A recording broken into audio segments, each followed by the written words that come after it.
So the first thing it tells me to do is to take this all apart, and we're going to get rid of this lower bracket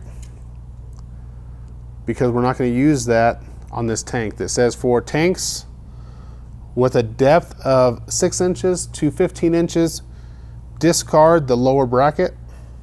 So that's what we're going to do.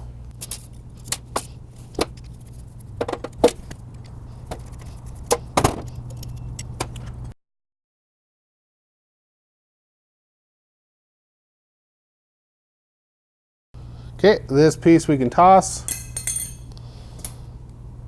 I'm going to give this wire a few more wraps than it had.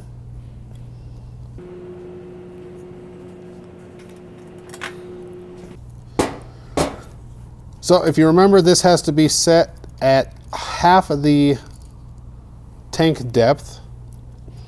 And we had 6 7/8 plus an 1/8 inch for the gasket, so that's 7 inch, half of that, 3.5 inches. We're gonna have to slide way up this unit. So it looks like we are gonna be all the way at the top of this bracket. Snug those screws up. I'm gonna unhook this wire and give it a few more wraps.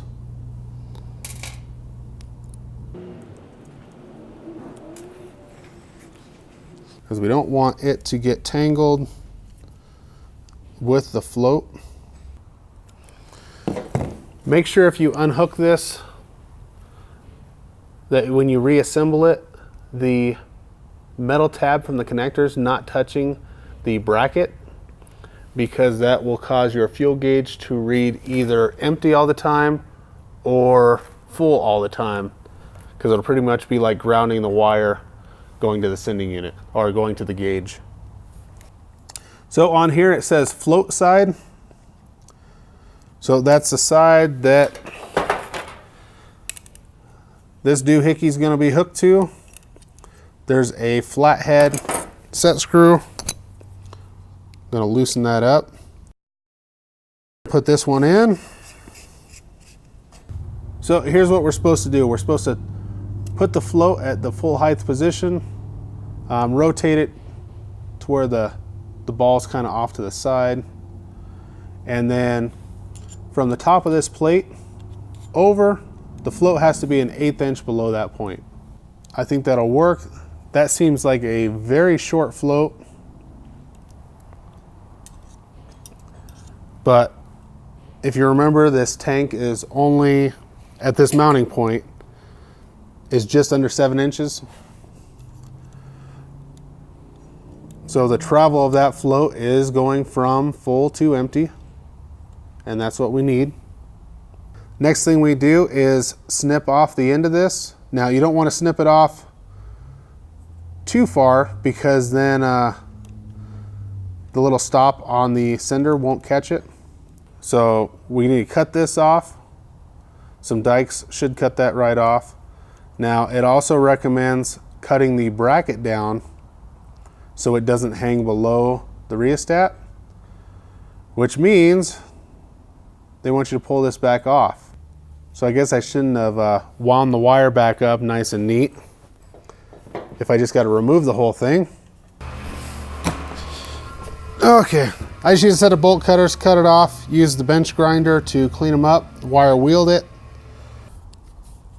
I didn't mark the height of the sending unit because I was maxed out. If your tank is different and you're slid down a little bit, you might want to mark your height before you take it all apart. That way you don't have to remeasure. So there it is. It's kind of a dinky little guy, but hopefully it works. If not, I'm going to be welding that rod back on so I can adjust it some more. Get some more of the Permatex sealer on here. Now this isn't the typical Permatex aviation sealer. If you have that, it might help, but this is a different type of stuff. I was just reading a little note on here. It says for tanks between 6 and 7 inches, the top screw is not needed. So I could adjust this that last 1/8 of an inch or 1/4 of an inch to get this in the center of the tank. And I'm gonna go ahead and do it, because if I don't and the gauge doesn't work right, I'll be really pissed off. Be pulling this tank back out.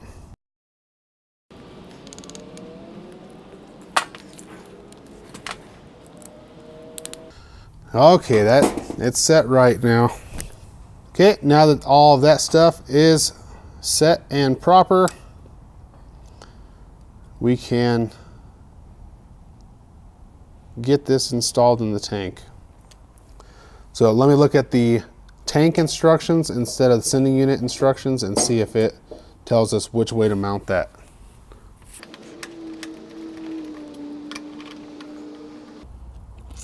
Of course, my gasket doesn't line up, so maybe this only goes on one way.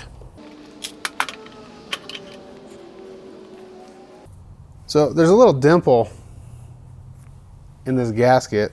There's 2 dimples in the tank, but they don't line up with the dimple in the gasket.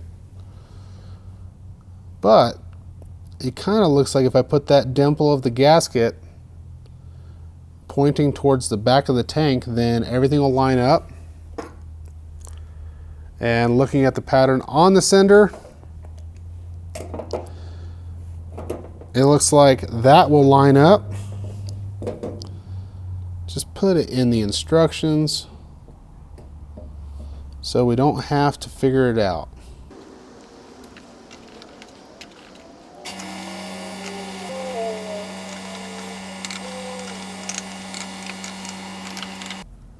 So in the next video, I am going to hook up these lines, get them ready to hook up to the filter.